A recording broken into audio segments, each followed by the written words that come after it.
Happy Thursday, friends. Kirsten here, your decision coach for the episode. And today we're going to do things a little differently. I am going to give you the list that I've promised in the title of the episode. This is your 3-minute checklist to cut down your to do list and cut down your stress. We're going to read the list first, and then I'm going to go into all of my explanations behind everything because I really want you to be able to revisit this episode anytime you need it, just to be like, hey, I need a quick check in. My list is too long. My stress is too high. What are those questions again? So here are the questions. And then we're going to go into why they matter and how they can help you. Question number 1, what's the goal? Question number 2, does this have to get done? Sub question A, does it really? Just double check. You might want to say yes to everything. That's fine. Just make sure. Sub question B, does it have to get done right now? Sub question C, why does it have to get done today or right now? And do we like that reason? Question 3, do I have to be the one to do it? Question 4, what would make it easier? And connected to question 4, what am I assuming? So that's your checklist. You can write these down. You can keep them on your visor thing in your car if you ever need to have a talk with yourself. So, as the husky joins us, let's get into the nitty gritty behind these questions. What's the goal? Was our first question. And you can adapt this to whatever's appropriate. Sometimes I ask this when I am in the weeds. I have lost sight completely of why I have made a list in the first place. And my mind has become so laser focused on the tiniest details that that is all it can see. And we don't remember what the point of anything that we're doing is. So, this question is probably one of the most helpful. It's going to help pull you out of the weeds, interrupt that stress pattern that feeds itself once you get convinced there is just everything to do and no time to do it in. It's to get you back into the realm of perspective. This might feel a little harder to answer if you are just taking on your day, for example, and you feel like, oh, I gave myself 46 things to do today. And now I'm stressed about that. And my list is too long. And there isn't really a goal other than get all the things done. That's when I want you to call on your inner decision mastery and think of a goal that you have. Is one of your goals, because I'm sure you have some kind of internal goal that you're working towards, is a goal that you have to take more time for yourself? Is a goal that you have to feel more ease in every day? Is a goal that you have stop taking responsibility for everything and trying to do everything yourself? So, this is the perspective question. You're either going to use it to refocus and remember, oh, I don't need to clean every single corner of my entire house because I'm having people over for dinner. The goal is to have a lovely night with my people. Right. Okay. Answering that will help you be honest with yourself that the enjoyment of the night does not hinge on this corner being clean. That's your perspective check. It's also going to help you when you have started going down a million rabbit holes and you have 17 tabs open and you started with a goal. Maybe you don't remember what it is now, but you have deviated into the land of tangents and you feel like you're wasting time, you're overwhelmed, you're maybe a little bit frustrated with yourself, the internet, whatever. Ask what's the goal and remind yourself, what are we here for? What's the point? Oh, yeah, the point was to send this one email or just find a present. And it doesn't have to be the world's most perfect present of all time. It just needs to get there on time. And that's actually the goal.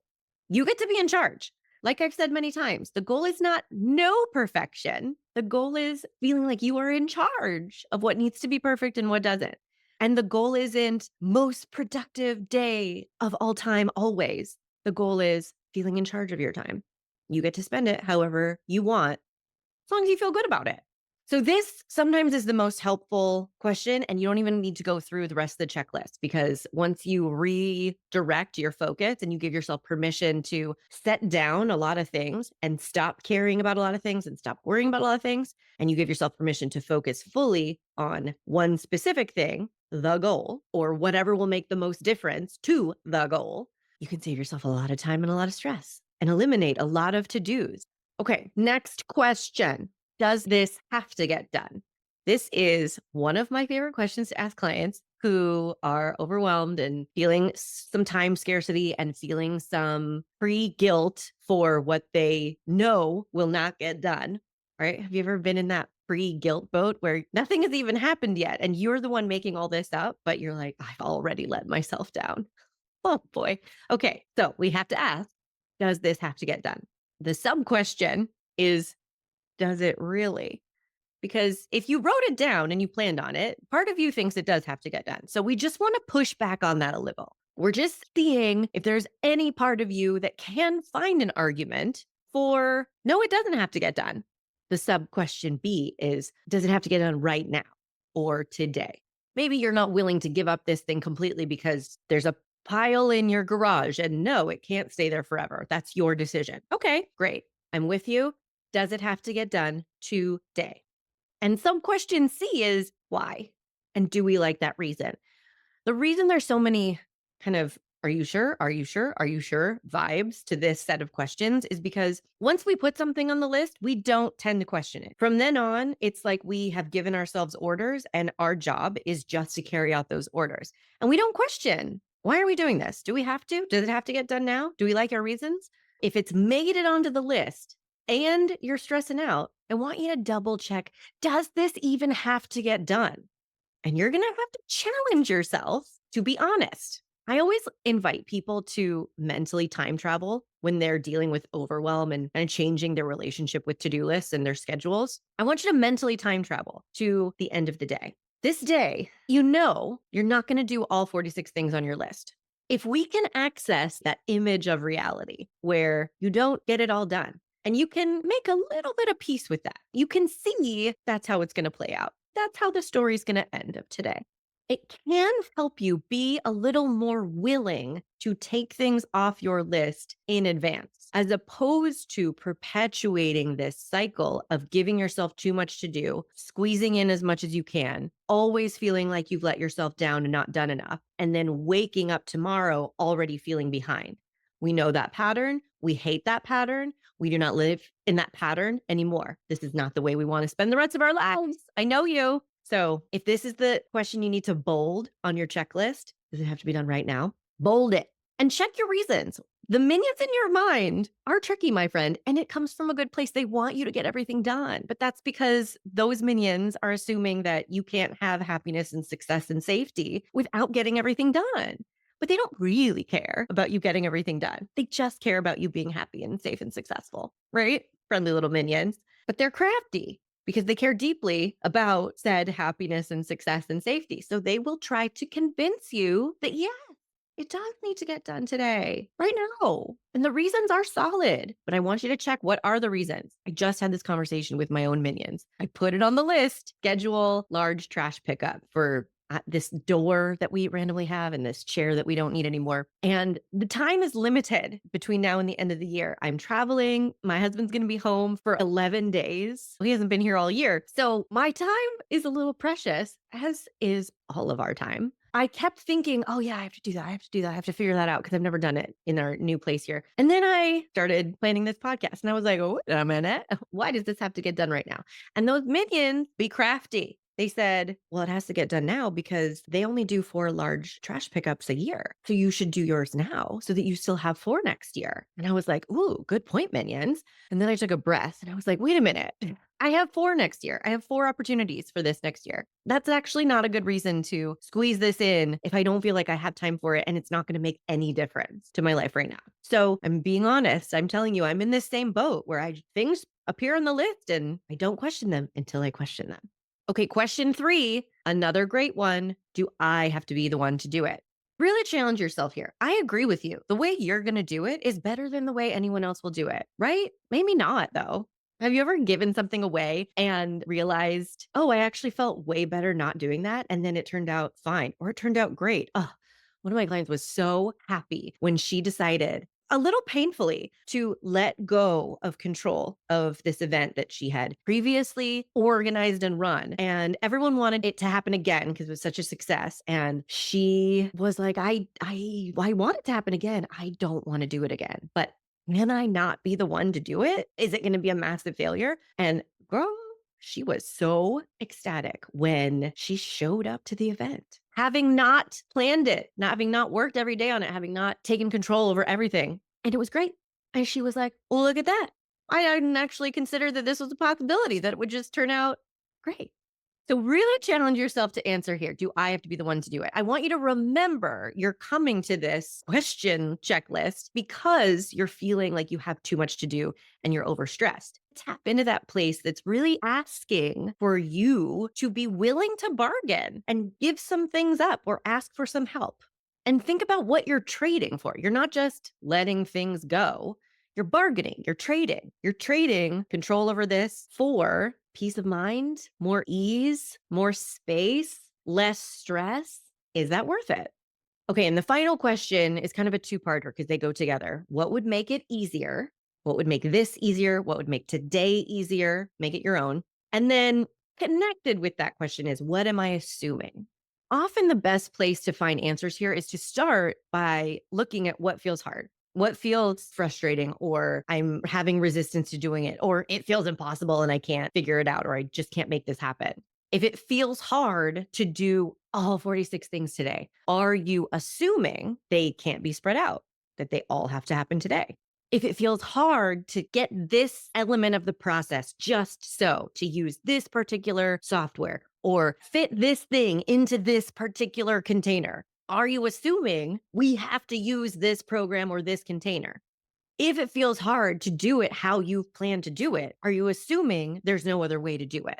Remember, we're not on a self witch hunt. We're not on a self judgment journey. We're just checking for what have you assumed needs to happen or is inevitable to encounter between point A and point B. Have you planned to get to point B by going through the rockiest, most potholiest route? And have you assumed that's the only way to get there? Can we double check the map that there's not any other option? I like to approach things as if there is an easy way. I am very in tune with the resistance that I encounter. And I got to tell you, depending on my energy and resilience level of the day, sometimes when I encounter hard things, I'm like, that was not meant to be. This is not meant to happen today. And I'm going to walk away peacefully.